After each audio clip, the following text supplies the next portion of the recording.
નમસ્કાર, આપ જોઈ રહ્યા છો T24 ન્યૂઝ ગુજરાત। સુરત શહેરના પૂણા વિસ્તારમાં રહેતો અને 5મા ધોરણમાં અભ્યાસ કરતા કરિયાણાના વેપારીનો 11 વર્ષીય પુત્રને તેની નજીકના વિસ્તારમાં જ રહેતી તેની ટ્યુશન કમ સ્કૂલ શિક્ષિકા 25 એપ્રિલે બપોરે ભગાવી ગઈ હતી। સોસાયટીના સીસીટીવી ચેક કરતા આ બાળકને તેની 23 વર્ષીય શિક્ષિકા સાથે લઈ જતી હોવાનું અને તેના ખભા પર એક બેગ પણ દેખાઈ આવી હતી। વિદ્યાર્થી અને શિક્ષિકાનો પત્તો મેળવવાના ઈરાદે પોલીસે 4 ટીમ બનાવી હતી અને જોરશોરથી તપાસ શરૂ કરી હતી।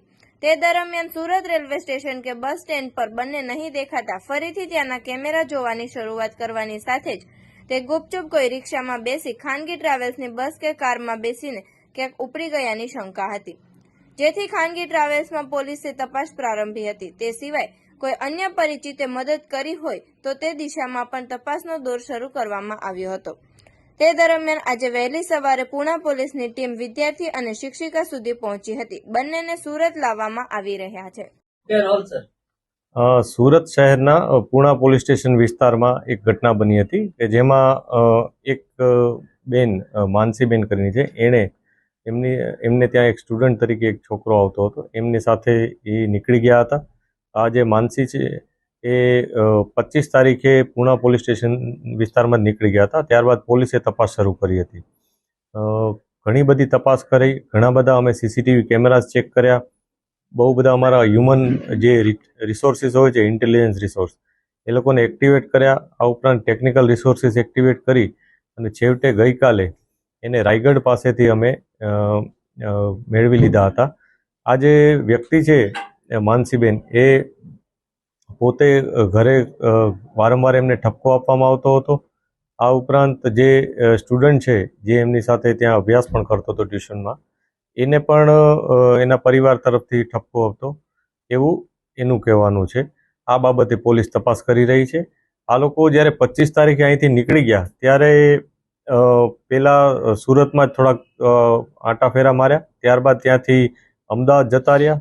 બીજે દિવસે અમદાવાદ ગયા, અમદાવાદ થોડોક ફર્યા, ત્યાંથી પછી તેઓ દિલ્હી જતા રહ્યા। દિલ્હી જઈ ત્યાં થોડીક વાર બજારમાં ને એમાં એ લોકો ફર્યા હતા અને ત્યારબાદ ત્યાંથી વૃંદાવન જતા રહ્યા હતા। વૃંદાવનથી પાછા એ લોકો જયપુર ગયા। જયપુરમાં રહેવાની માટે ખૂબ શોધખોળ કરી, થોડુંક ફર્યા, પરંતુ જયપુરમાં કોઈ એમને સ્ટેબિલિટી ન મળી એટલે એ લોકો બીજો કોઈ વિસ્તાર પસંદ કરવા આ ગુજરાત તરફ આવતા હતા। આ બાબતને જ્યારે ઇન્ફોર્મેશન પોલીસને મળી તો પોલીસની ટીમ તરત જ અહીંથી નીકળી ગઈ હતી અને તત્કાલ આ લોકોને રસ્તામાં જ આંતરી અને એમને પકડી પાડ્યા હતા।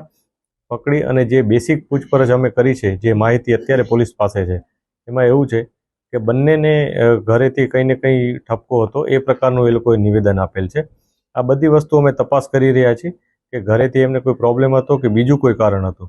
આ બધી બાબતની તપાસ અત્યારે ચાલી રહેલ છે।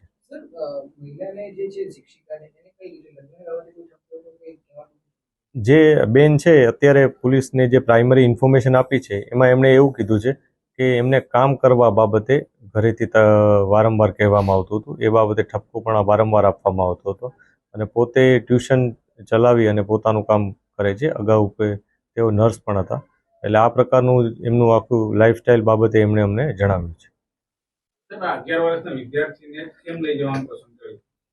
આ જે વિદ્યાર્થી છે એ અત્યારે જે અમને એવું જાણવા મળ્યું છે કે જે બેન છે પહેલાં બહુ બધા સ્ટુડન્ટ્સને ભણાવતા હતા, ત્યારબાદ બીજા સ્ટુડન્ટ એ લોકોએ ઘર ચેન્જ કર્યું એટલે બીજા સ્ટુડન્ટ્સ એમનાથી સાથે નહીં હતા, પરંતુ આ સ્ટુડન્ટ એમના ઘરની નજીક હતો, એમની સાથે કન્ટિન્યુ જેણે ટ્યુશન ચાલુ રાખ્યા હતા, એટલે એના સાથે કદાચ કોઈ પ્રકારનું એમનું અન્ડરસ્ટેન્ડિંગ અથવા બોન્ડિંગ બની ગયું હોય અથવા બીજું કોઈ કારણ, એ બાબતની તપાસ અત્યારે ચાલુ છે।